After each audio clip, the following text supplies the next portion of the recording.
Hello दोस्तों, कैसे हैं आप सब। आई होप आप सभी अच्छे होंगे। स्वागत है आप सभी का मेरे channel world's amazing facts Hindi पे। दोस्तों, आज हम बात करेंगे दुनिया की सबसे खूबसूरत जगहों में से एक मध्य यूरोप के एक शानदार देश स्विट्ज़रलैंड के बारे में। जी हाँ दोस्तों, कहा जाता है कि अगर हम धरती पर स्वर्ग की बात करें तो स्विट्ज़रलैंड का नाम सबसे पहले आएगा, क्योंकि यहाँ का मौसम इतना दिलकश और मनोरम है कि हर कोई इस देश में एक बार घूमने के लिए तो ज़रूर जाना चाहेगा। शायद इसीलिए दुनिया भर में नवविवाहित जोड़ों के लिए हनीमून और घूमने फिरने के लिए स्विट्ज़रलैंड अक्सर पहली पसंद होती है। एक कारण ये भी है कि स्विट्ज़रलैंड को आमतौर पर दुनिया के सबसे सेफेस्ट कंट्री में से एक माना जाता है, क्योंकि स्विट्ज़रलैंड में क्राइम रेट बिल्कुल ना के बराबर है। दोस्तों, अगर आपको हमारा वीडियो पसंद आए तो आप इस चैनल को लाइक और सब्सक्राइब करके बेल आइकन पर भी क्लिक करें, ताकि हम आपके लिए और भी ऐसे बहुत सारे फैक्ट्स से जुड़े हुए वीडियोज़ लाते रहें। तो चलिए जानते हैं स्विट्ज़रलैंड के बारे में कुछ अमेजिंग फैक्ट्स। मेरे प्यारे दोस्तों, बात करें अगर स्विट्ज़रलैंड देश की, तो स्विट्ज़रलैंड का कुल क्षेत्रफल 41,285 स्क्वायर किलोमीटर है। स्विट्ज़रलैंड की राजधानी बर्न है। वहीं स्विट्ज़रलैंड का सबसे बड़ा शहर ज्यूरिख है।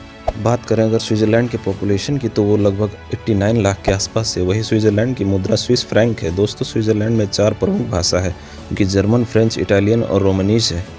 स्विट्ज़रलैंड का मूल नाम पहले हेल्वेतिया था, जिसे जूलियस सीजर द्वारा हेल्वेती पर कब्जा करने के कारण दिया गया था। हेल्वेती आल्प्स आयरो-जूरो पहाड़ के बीच की एक जगह है, जहाँ सेल्टिक जनजाति के लोग आज भी रहते हैं। स्विट्ज़रलैंड की 60% भूमि आल्प्स माउंटेन से ढकी हुई है, इसीलिए इस देश में कई खूबसूरत पहाड़, गांव और झीलें हैं। स्विट्ज़रलैंड में एक तरफ बर्फ़ के खूबसूरत ग्लेशियर हैं। ये ग्लेशियर साल में 8 महीने बर्फ़ की खूबसूरत चादर से ढके रहते हैं, तो दूसरी तरफ खूबसूरत घाटियाँ हैं, जो खूबसूरत फलों और रंग बिरंगे पत्तों वाले पेड़ों से आच्छादित रहती हैं। वहीं बात करें अगर इस देश की फ्लैग की, तो वेटिकन सिटी और स्विट्ज़रलैंड ही ऐसे देश हैं जिनके झंडे का आकार चौकोर यानी कि स्क्वायर फ्लैग है। दोस्तों, क्या आप जानते हैं स्विट्ज़रलैंड 1499 में ही आज़ाद हो गया था। हालांकि ये 1798 से 1815 तक फ्रांसीसी द्वारा यहाँ संक्षिप्त रूप से कब्जा कर लिया गया था। स्विट्ज़रलैंड देश 1 अगस्त को अपना इंडिपेंडेंस डे सेलिब्रेट करता है। स्विस हर साल कागज़ की लालटेन बनाकर और सड़कों पर रोशनी करके अपनी आज़ादी का जश्न मनाते हैं। छोटे क्षेत्रफल के बावजूद स्विट्ज़रलैंड दुनिया की सबसे स्थिर और समृद्ध अर्थव्यवस्थाओं में से एक है। स्विट्ज़रलैंड की अर्थव्यवस्था टेक्नोलॉजी और निर्माण कंपनियों पर आधारित है। दोस्तों, कमाल की बात यह है कि स्विट्ज़रलैंड में राष्ट्रपति का कार्यकाल केवल 1 वर्ष का ही होता है और हर साल एक नए राष्ट्रपति की नियुक्ति की जाती है। स्विट्ज़रलैंड के नए राष्ट्रपति का चुनाव हर साल फेडरल असेंबली द्वारा किया जाता है। स्विट्ज़रलैंड के नागरिक असेंबली द्वारा पारित किसी भी कानून को चुनौती भी दे सकते हैं। वहीं स्विट्ज़रलैंड में 1971 तक महिलाओं को संघीय स्तर पर मतदान करने की अनुमति ही नहीं थी। स्विट्ज़रलैंड देश 1815 से किसी भी सैन्य संघर्ष में शामिल नहीं रहा है। इसके अपने पड़ोसी देशों के साथ मजबूत संबंध हैं और ये कुछ अंतर्राष्ट्रीय और संयुक्त राष्ट्र संगठनों का भी हिस्सा है। प्रथम विश्व युद्ध और द्वितीय विश्व युद्ध के दौरान स्विट्ज़रलैंड ने सशस्त्र तटस्थता बनाए रखी और दोनों विश्व युद्धों में भाग नहीं लिया। रेड क्रॉस की अंतर्राष्ट्रीय समिति के संस्थापक सेन हेनरी डोनाल्ड स्विस थे और वो नोबेल पीस प्राइज से सम्मानित होने वाले पहले व्यक्ति भी थे। स्विट्ज़रलैंड में 1500 से अधिक झीलें हैं, जो किसी अन्य झीलों से 10 मील से भी कम दूरी पर हैं। देश का 70% भाग पहाड़ों से ढका हुआ है। स्विट्ज़रलैंड में सोनेनबर्ग सुरंग दुनिया का सबसे बड़ा परमाणु आश्रय है, जिसे युद्ध या आपदा की स्थिति में नागरिकों की रक्षा के लिए डिजाइन किया गया है। ये सुरंग 20,000 लोगों को एक साथ सुरक्षा प्रदान कर सकती है। टिम बर्नर्स-ली ने 1979 में स्विट्ज़रलैंड में ही वर्ल्ड वाइड वेब का आविष्कार किया था। दोस्तों, प्रसिद्ध समीकरण E=mc² को अल्बर्ट आइंस्टाइन ने 1905 में स्विट्ज़रलैंड में अपने निवास के दौरान ही तैयार किया था। इसी के साथ स्विट्ज़रलैंड की 60% बिजली का उत्पादन हाइड्रो इलेक्ट्रिक पावर से होता है। बात करें अगर शिक्षा की, तो स्विट्ज़रलैंड शिक्षा के मामले में भी बहुत आगे है। इस देश की लगभग 87% जनता शिक्षित है। स्विट्ज़रलैंड में काफ़ी काला धन जमा है और 23% बैंक खाते विदेशियों के हैं। भारत के पूर्व राष्ट्रपति और प्रख्यात वैज्ञानिक APJ अब्दुल कलाम ने 26 मई 2006 को स्विट्ज़रलैंड का दौरा किया था और स्विट्ज़रलैंड का साइंस डे भारतीय एरोस्पेस वैज्ञानिक डॉक्टर APJ अब्दुल कलाम को समर्पित है। रोमन कैथोलिक चर्च के पोप को वेटिकन सिटी में स्विस गार्ड द्वारा संरक्षित किया जाता है। वहीं बात करें अगर यहाँ के जीवन शैली की, तो स्विट्ज़रलैंड के लोग दुनिया के सबसे लंबे समय तक जीवित रहने वाले लोगों में से एक हैं। स्विट्ज़रलैंड के लोगों की औसत उम्र 83.6 साल है। भले ही स्विट्ज़रलैंड एक विकसित देश है, लेकिन स्विस आबादी के केवल 1/3 लोग के पास ही अपना घर है। ऐसा इसलिए क्योंकि स्विट्ज़रलैंड में मकान बहुत महंगे होते हैं और ज़्यादातर लोग किराए पर घर लेते हैं। स्विट्ज़रलैंड में ऐसा बंकर है जो परमाणु युद्ध की स्थिति में अपनी 100% आबादी को सुरक्षित रख सकते हैं।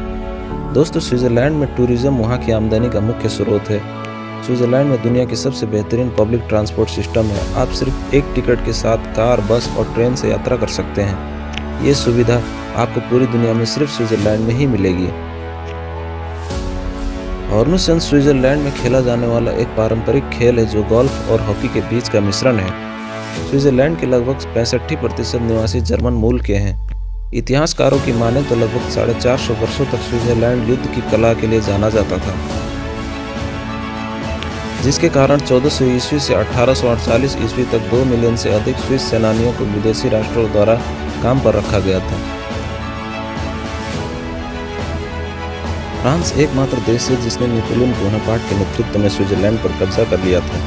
स्विट्ज़रलैंड में लगभग 20% स्विस लोग विदेशी मूल के हैं। स्विट्ज़रलैंड एक ऐसा देश है जहां डेंटल डॉक्टर से ज़्यादा बैंक हैं। साथ ही स्विट्ज़रलैंड में सबसे महंगी नौकरी एक शिक्षक की होती है। एक आंकड़े के मुताबिक एक शिक्षक हर साल करीब 47 लाख रुपए कमाता है और शिक्षकों को ही सबसे ज़्यादा छुट्टियां भी मिलती हैं। यदि आप स्विट्ज़रलैंड में साइकिल चलाना चाहते हैं तो आपको एक बीमा स्टिकर की आवश्यकता होगी।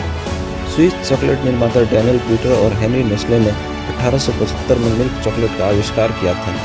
स्विट्ज़रलैंड सर्वोच्च चॉकलेट निर्यातक देशों में से एक है। यहाँ हर साल 1,72,000 टन से ज़्यादा चॉकलेट का उत्पादन होता है। एक स्विस नागरिक औसतन हर साल 23 पाउंड चॉकलेट खा जाता है।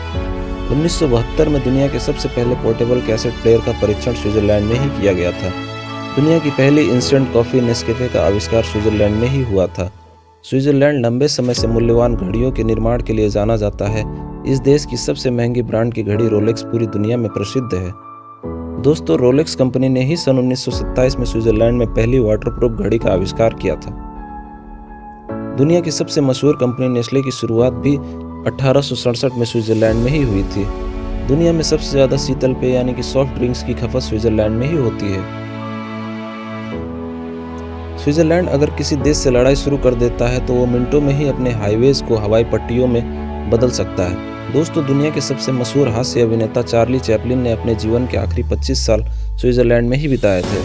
स्विट्ज़रलैंड में अकेले गिनी पिग रखना गैरकानूनी है, जबकि गिनी पिग की जोड़ी रखने की अनुमति है। ऐसा क्यों है, ये तो स्विट्ज़रलैंड के लोग ही बता सकते हैं। स्विट्ज़रलैंड बॉलीवुड की पसंदीदा जगह कहा जाता है। दिलवाले दुल्हनिया ले जाएंगे से लेकर ढाई अक्षर प्रेम के जुदाई और हीरो जैसी फिल्मों की शूटिंग यहाँ हो चुकी है। स्विट्ज़रलैंड में कुत्ता पालने पर टैक्स देना पड़ता है और हर साल कुत्ते के आकार और वजन के आधार पर टैक्स का आकलन किया जाता है। स्विट्ज़रलैंड के जिनेवा शहर में 3 पैरों वाली एक विशाल कुर्सी लगाई गई है जो बारूदी सुरंगों के विरुद्ध में समर्पित की गई है। इसे द ब्रोकन चेयर के नाम से भी जाना जाता है।